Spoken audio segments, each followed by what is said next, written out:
If you are lucky enough to still be around in your NFL survivor pool, we got a doozy of a week 9. Couple teams on by, some major chalk. How do we handle a couple of these extremely heavy favorites? And in particular, myself, Erik Beimfohr, we're going to talk about a new Splash Sports tournament where you have to pick 3 teams starting in week 9 every single week. Try to survive to the end, make $500,000. So we're going to introduce a new contest into our Survivor contest because we're back this week. We're back in week 9, and we're going to talk about your Survivor pools with one pick, right? What do you do with the Rams? What do you do with the Chargers, etc.? Who should you hold on to? Is there chalk that you should fade? Everything there in between. We're going to get to it now here at Spike Week. All right, guys, let's do a quick walkthrough of all of the week 9 games, starting a little bit with what you should do, right? You've made it 8 weeks in your Survivor pool. What do you do now? Do we take some of this chalk? There's going to be a couple of very heavy favorites, very, very popular picks. Of course, if you're still alive and kicking and your pool is small, very few teams left, is going to be a little bit different than this week 9 tournament that we're going to talk about here in a little bit that I'm going to be entering today. Start with Thursday Night Football. Ravens on the road at the Dolphins. Of course, Ravens 7.5-point favorites. We like that. We like fading the Dolphins. The Ravens are in, as Lamar Jackson said, do or die mode here on out. But do I love the Ravens on the road with Lamar theoretically healthy? The Dolphins playing a little bit better, particularly their run defense more than their overall defense. But generally speaking, the Dolphins playing a little bit better. The Ravens still, a nice win last week against the Bears with Tyler Huntley at quarterback. I like the Ravens. Would I rather maybe hold on to the Ravens? Probably, especially in a road spot on a short week in Miami. In play, sort of ish, right? But not probably something I'm striving to take a road favorite on a short week with the quarterback just now coming back from a hamstring injury. The Ravens haven't exactly been trustworthy all season, though they are getting much healthier, particularly obviously Lamar, but also on the defensive side of the football. Something to consider. If you have the Ravens left, you can certainly do worse, but it's not going to be one of my priorities. A couple of these games are going to be, we're going to kind of quickly scroll past, right? Bears on the road at the Bengals. One thing to consider, I would say, in this game is the status of Joe Flacco. It sounds as though he's sort of 50-50, if you will. I don't know, as of this recording, what the status of Joe Flacco is going to be. My expectation is that he will play. If he doesn't, it does make the Bears a little bit more interesting to me. Do I like backing the Bears on the road ever, no matter who they're playing? Absolutely not. Am I a little bit more interested in a much more contrarian Bears team if Jake Browning is the quarterback?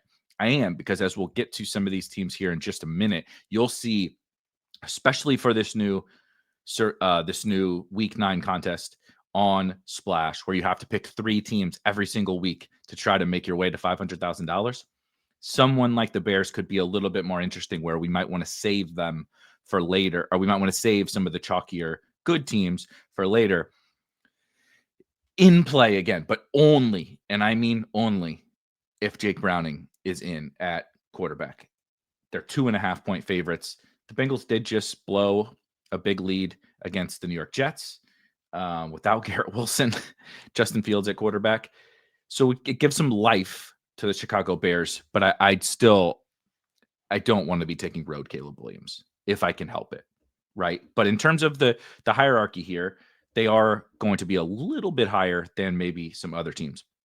A tricky one here up next, 49ers at the Giants. If you followed our show, of course, we missed a couple of weeks. We've had some scheduling issues. If you guys know, I want to quickly shout out my co-host, Rob Coakley, who, of course, is not able to be here today. October is a busy time for Rob. He runs another YouTube channel called Hometown Ghost Stories. Naturally, in October around Halloween, and everything is a very hectic time. My schedule was not working well with his schedule, as he's extremely busy right now. Make sure you go check out Hometown Ghost Stories.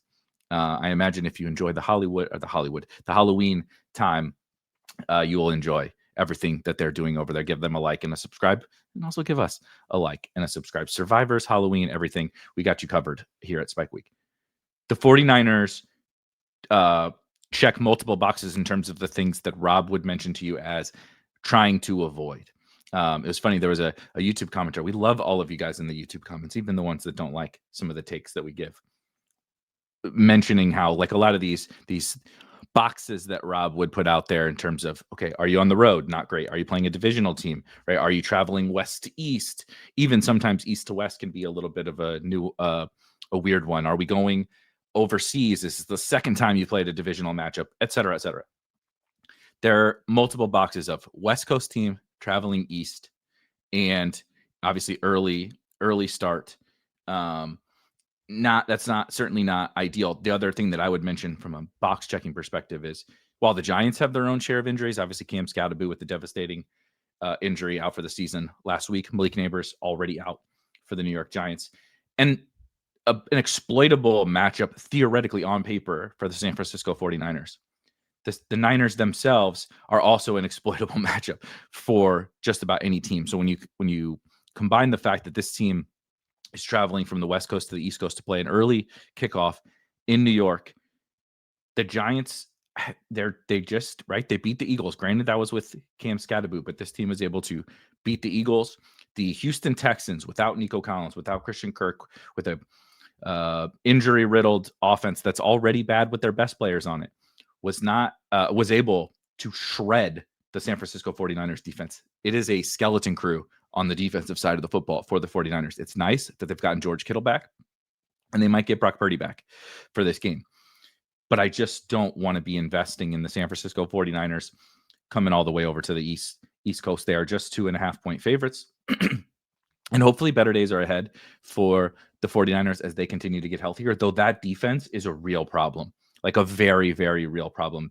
CJ Stroud, Nick Chubb, Woody Marks, Jalen Knoll, Jaden Higgins, Xavier Hutchinson, Dalton Schultz, that crew with arguably the worst offensive line in the entire NFL just shredded the San Francisco 49ers defense. So something to keep in mind maybe for future times when the Niners might get to be a little bit more popular. But if you were thinking about picking on the Giants, I would raise some red flags in terms of no pun intended with the 49ers with taking the 49ers here in New York. Falcons Patriots, one I think I would mostly want to scroll past. The Patriots are a good football team. The Falcons have sometimes been a good football team.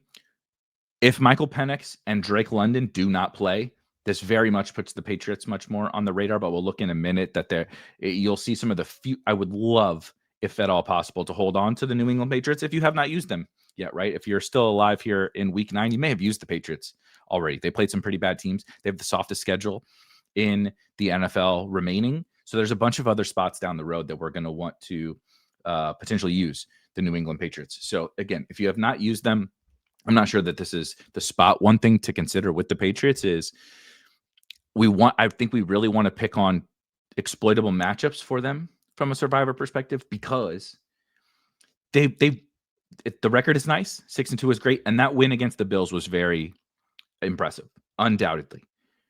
However, the other 5 wins on the New England Patriots ledger are against literally the worst teams in the NFL. They've lost to the Steelers, who are mediocre. They lost to the Raiders, who are really bad. And they beat quite literally the 5 of the worst teams in the entire NFL, plus the Buffalo Bills. And so I don't want to be staring down the barrel at the Patriots and saying, "Oh, this is one of the best teams in the NFL." They're a solid football team, but we need to see some more before I put a lot of confidence in them from a survivor perspective. And again, they play Jets, some of these bad teams, Panthers, Saints, whatever. They play a last place schedule, and they also play in the worst division in football. So there's a lot of opportunity for the Patriots down the road. We'll see what's up with Michael Penix and Drake London, of course, this week.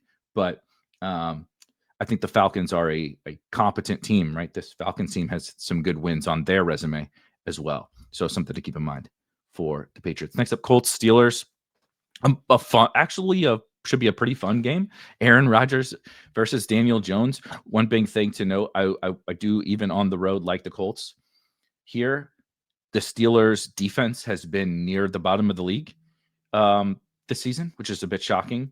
If this was the Steelers of old, we would be thinking about maybe a plucky home dog here, but the Colts have been outstanding. I'm interested to see how they hold up as well, how Daniel Jones holds up as the Colts continue to roll on here and maybe the competition gets a little stiffer.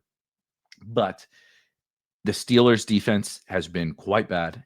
And Deshaun Elliott, a really key component of their defense as a safety, he is huge in two areas that are really problematic against the Indianapolis Colts.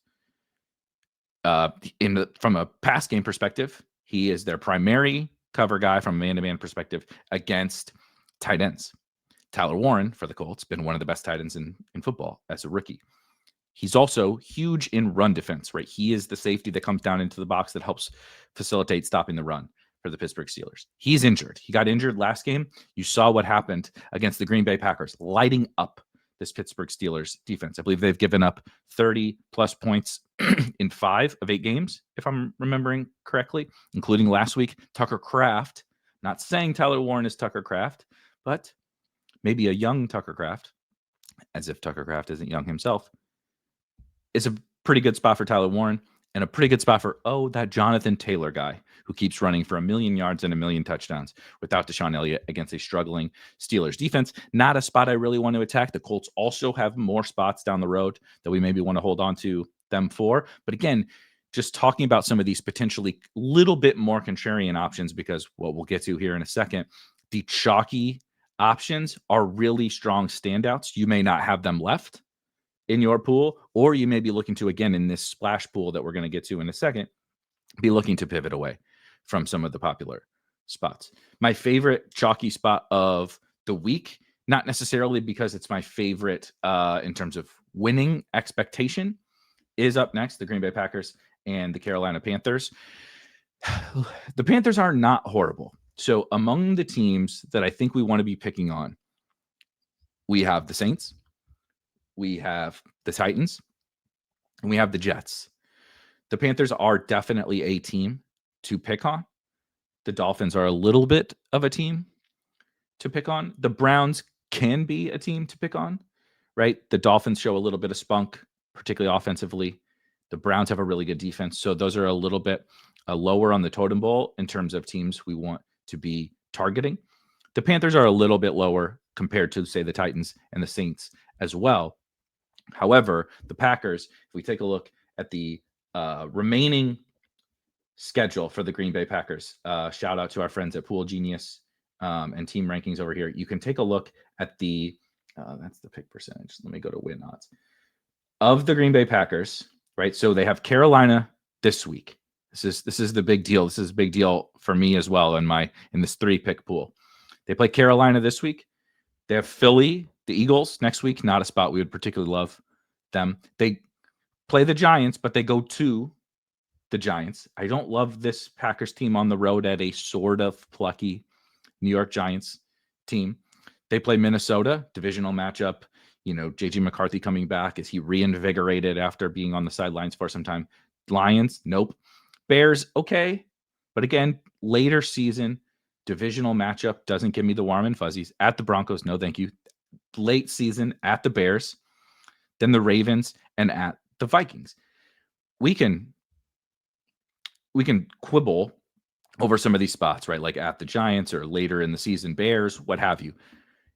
There's nothing that really jumps out as a total slam dunk there. And so even though they're going to be very popular, I feel pretty comfortable with the Green Bay Packers as a team that I don't necessarily feel the need to use again, right? In week 11, when they played the Giants, if we scroll down a little bit, you have some of these bad teams down here, right? Like maybe you want to save the Niners for that Cardinals matchup, who are not very good. Not ideal, but it's a division. It's a divisional game. Kyler Murray is coming back, but maybe the Niners are playing a little bit better on defense by then. Carolina has to go to Atlanta. Maybe that's our time to use Atlanta, who hasn't been awesome, but against Carolina, maybe we want to use them. Then talked about the Patriots before. In that week, the Patriots play at home against the Jets. That's a pretty good spot, right? Tennessee plays at home, but against the Houston Texans. Maybe we use the Houston Texans. The Saints are on a bye then. And then you have another terrible team like the Raiders playing the Dallas Cowboys, right? There's just a bunch of potential other spots I think that we could use. Whether Washington plays Miami, the Steelers and the Bengals. I don't love that. Of course, the Bengals already having beat the Steelers with Joe Flacco. But there are just enough other spots that in that week where we would probably be most likely interested in the Packers, I feel pretty comfortable moving away there. Bryce Young likely back. I'm not sure. Andy Dalton was terrible, so it is probably an upgrade back to Bryce Young.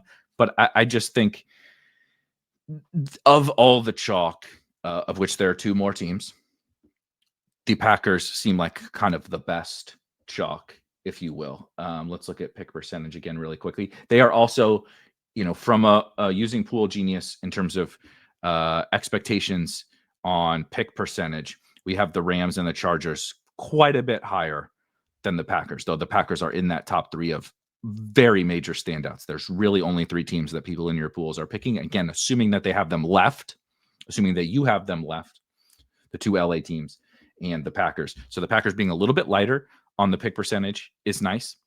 And then their remaining schedule, especially compared to the two LA teams, which we'll get to in a sec, it has the Packers as my number one option of the week. Another team that looks pretty strong to get a win, of course, the Detroit Lions. They have dominated the Minnesota Vikings dating back to the end of the Sam Darnold, the beginning of the end of the Sam Darnold era. JJ McCarthy is coming back and has ultimately really shown nothing to instill any confidence that he can go to Detroit and beat this Lions team. The Lions, one of the better teams in football, of course. You guys know that. I don't love the divisional nature. I don't love the added variance of JJ McCarthy coming back, right? Jordan Addison is back. Christian Darrisaw, left tackle for the Minnesota Vikings, is back. Andrew Van Ginkel, key defensive player for the Minnesota Vikings, should also be back this week. So they're bringing in some reinforcements, and the Detroit Lions do still have a significant amount of injuries in the defensive backfield. So something to consider. They are 8.5-point favorites. They are at home. It is the Detroit Lions in Detroit, but we also know that they're a team, right? When I'm thinking about using them again later, maybe you've already used them in your pool. If you would like to join this week 9 pool, we look ahead to the Detroit Lions schedule. There's a bunch of other spots I think that we can use. They get the Giants at home in week 12. Right? If you really want to use them against Minnesota, maybe they route Minnesota here and you're like, okay, I'm fine taking them even when they go to Minnesota later. Maybe they're the final week 18 cherry on top of your survivor pool. You like them against Dallas because Lord knows Dallas is not going to be able to stop this offense, even though Dallas will score, right? We just talked about the Steelers not being very good. They get the Steelers at home. There's a lot of times where, especially later in the season where we have very few teams to choose from, having the Lions in your pocket can be huge. So for me, I'm saving the Lions, especially in this new pool. But if someone said, I don't have the LA teams and I don't have the Packers, the Lions are obviously viable. Up next, Broncos, Texans. No, thank you. I'm not taking the Broncos traveling from the sort of west to Houston. It's not really that far of travel, right? But coming to Houston, both of these defenses are so good and both of the offenses can be hit or miss, particularly the Texans, that I don't want to invest in this game. So let's just move on to the next where we can invest, which does feel uncomfortable because it is a major red flag that we talked about before. The Chargers traveling from the West Coast to Tennessee, to Nashville to play the Titans. Am I worried? Aren't you worried about the Chargers as 10-point favorites on the road at Tennessee, coming from LA over to Nashville? Yes, definitely. They're going to be very popular. If there was a fade amongst the chalkiest teams, I think that the Packers are probably that best fade. The Titans are bad. The Titans are very bad, but the Chargers on the road here as big favorites, they have some other spots we can use them. In particular, in week 13, at home against the Raiders, who are terrible. If you really want to use them again later, right, on the road at an inferior opponent, granted a better inferior opponent, you have the Jaguars in week 11, but the Chargers in week 13 at home feels like the spot I would ideally like to use them. And again, in this week 9 pool where you have to pick 3 teams every single week en route to $500,000, that means there's 10 weeks left in the season. If it goes the distance all the way to week 18, you got to use every team except for 2 teams. Right? Think about that. Now, is it going to go the distance with everyone having to pick? That seems unlikely, but we have to think about that and holding on to teams. I very much like the Chargers. I put in my dummy picks, right? Just tossed in some picks at the beginning of the week in this week 9 contest. I do have the Chargers in there, but I'm also actively looking to get away from the Chargers. They should win, to be clear.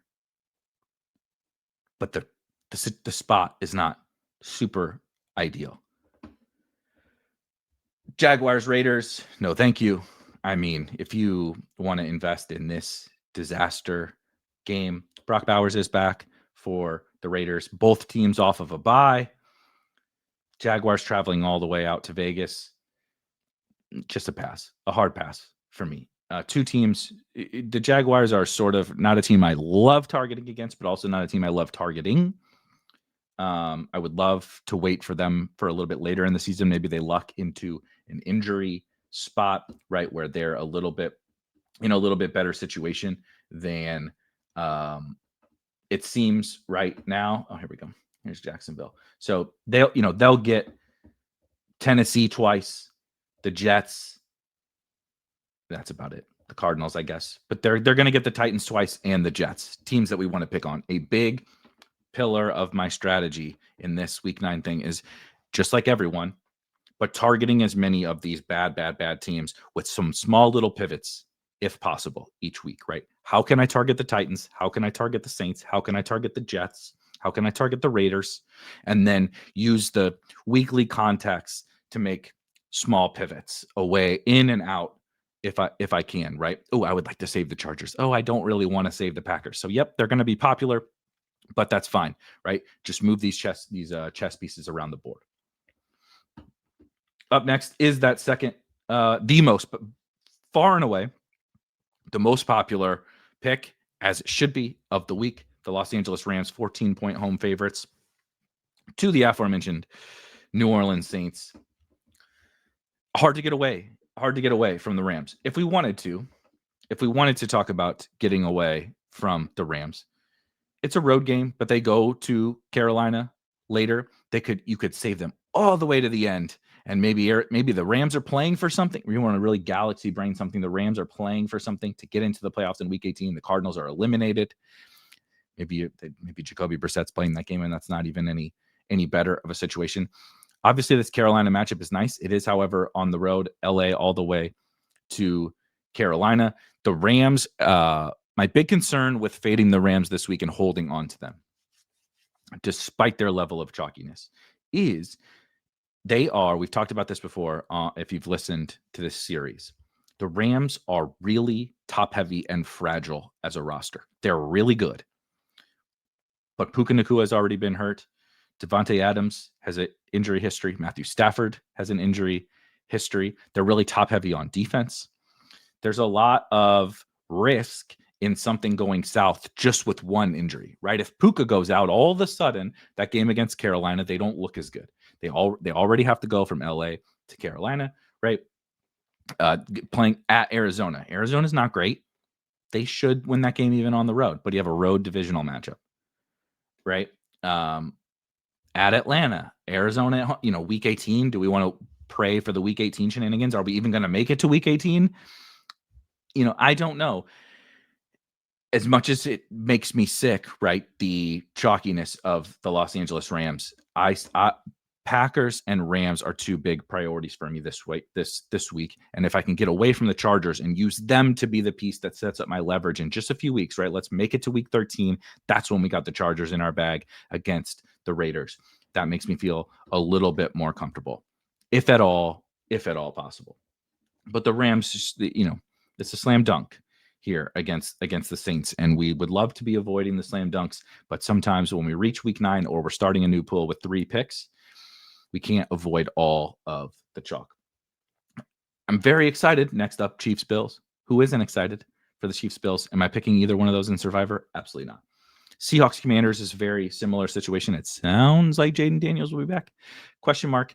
I really like the Seahawks team, but not as a Survivor pick on the road at Washington. Very similar feel for Cardinals Cowboys. I would love, like, at a certain point, again, in this 3-pick pool, I may be having to take Cardinals and Cowboys. I don't want to do it this week, and I would love to be targeting much worse teams, right? How can I get somebody against the Giants? Can I get somebody against the Jets, right? Can I get somebody against the late season Bengals are out of it, right? Cardinals are maybe holding on to some hope for the playoffs, something. Let's kick that can down the road a little bit with these sort of bad teams and pray for a little bit of positive variance in their run out.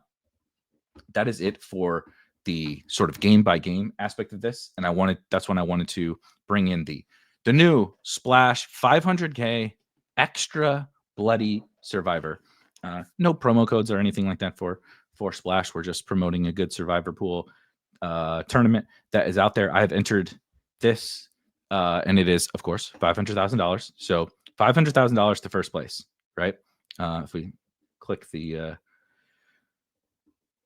you see, one person will win $500,000. It is a $100 entry. And again, you have to pick 3 games per week. That is pretty gnarly, right? So you're going to see, certainly this week, you're going to see that big 3 is going to be crazy popular. I'm comfortable leaning into the chalk on 2 of them, with the Chargers being the team I think I'm going to put a little bit of a fade on.